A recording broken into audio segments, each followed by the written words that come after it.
ओम श्री जगन्नाथाय नमः। नमस्कार दोस्तों, भजन भक्ति चैनल में आपका स्वागत है। क्या आप जगन्नाथ मंदिर के रहस्यों के बारे में जानते हैं? यदि नहीं तो आज का वीडियो आपके लिए ही है। लेकिन वीडियो में आगे बढ़ने से पहले यदि आपने अभी तक मेरे चैनल को सब्सक्राइब नहीं किया तो सब्सक्राइब कर लीजिए, क्योंकि मेरे चैनल पर ऐसी जानकारियाँ और कहानियाँ आपको आगे भी मिलती रहेंगी। कहा जाता है कि भगवान श्री कृष्ण ने जब अपनी देह का त्याग किया और जब उनका अंतिम संस्कार किया गया तो उनका पूरा शरीर तो पंच तत्वों में विलीन हो गया, लेकिन उनका हृदय नष्ट नहीं हुआ और बिल्कुल एक जीवित इंसान की तरह धड़क रहा था और बिल्कुल ही सुरक्षित भी था।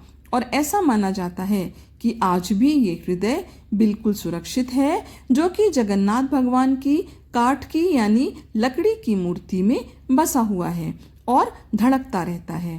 भगवान जगन्नाथ को कलयुग का भगवान भी माना जाता है। उड़ीसा के पुरी में भगवान जगन्नाथ जी अपनी बहन सुभद्रा और भाई बलराम के साथ विराजमान हैं।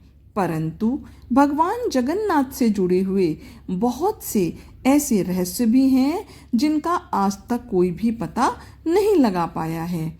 जगन्नाथ भगवान की प्रतिमा हर 12 वर्ष बाद बदलती जाती है और जब प्रतिमा को बदलना होता है तो पुरी में हर जगह की लाइट बंद करवा दी जाती है। मंदिर के चारों तरफ सीआरपीएफ सेना लगा दी जाती है ताकि कोई भी व्यक्ति मंदिर के अंदर प्रवेश ना कर पाए। मंदिर में भी पूरी तरह से अंधेरा रहता है और पुजारी की आंखों पर भी एक पट्टी बांध दी जाती है और पुजारी अपने दोनों हाथों में दस्ताने पहनकर पुरानी मूर्ति में से एक ब्रह्म पदार्थ निकालकर एक नई मूर्ति में डालते हैं। ये पदार्थ क्या है आज तक कोई भी पता नहीं लगा सका है और इस पदार्थ को हजारों वर्षों से एक मूर्ति से दूसरी मूर्ति में परिवर्तित करते रहते हैं। यह एक ऐसा अलौकिक पदार्थ है जिसको छूने पर इंसान का पूरा शरीर भस्म हो जाता है। माना जाता है कि इसका संबंध भगवान श्री कृष्ण से है। जब जगन्नाथ भगवान की प्रतिमा बदल दी जाती है तो उसके साथ साथ मंदिर की हर प्रतिमा को बदल दिया जाता है। प्रतिमा तभी बदली जाती है जबकि आषाढ़ के 2 महीने आते हैं।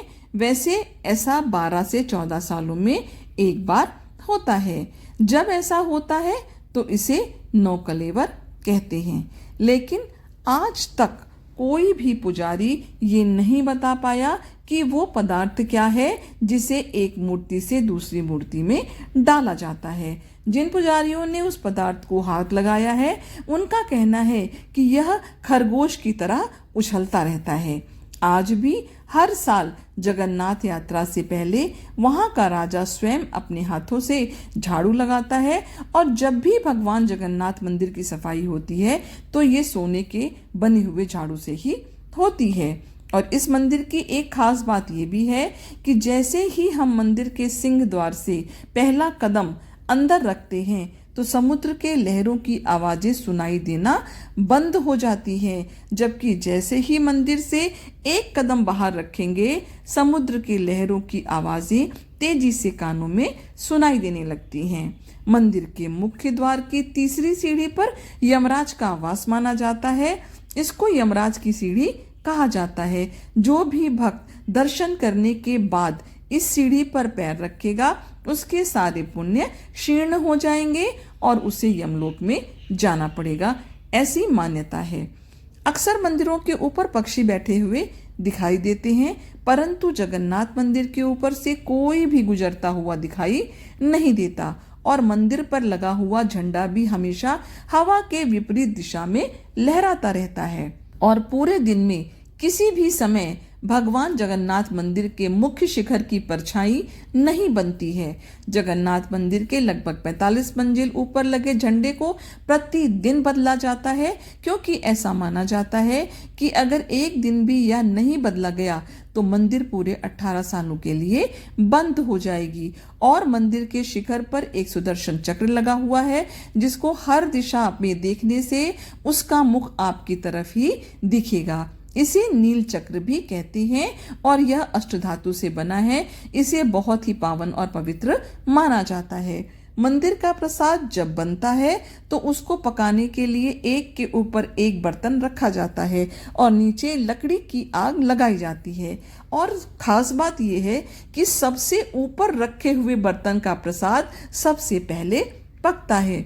जगन्नाथ भगवान मंदिर में कभी भी प्रसाद नहीं घटता है। और सबसे आश्चर्य की बात यह है कि मंदिर के कपाट जब बंद होते हैं तो प्रसाद भी अपने आप समाप्त हो जाता है। आशा करती हूँ ये जानकारी आपको पसंद आई होगी। यदि जानकारी जरा भी पसंद आई है तो वीडियो को लाइक करिए, इसे अपने फैमिली और फ्रेंड के साथ शेयर भी करिए। भगवान जगन्नाथ की कृपा आपके ऊपर हमेशा बनी रहे। आपका दिन शुभ हो। धन्यवाद।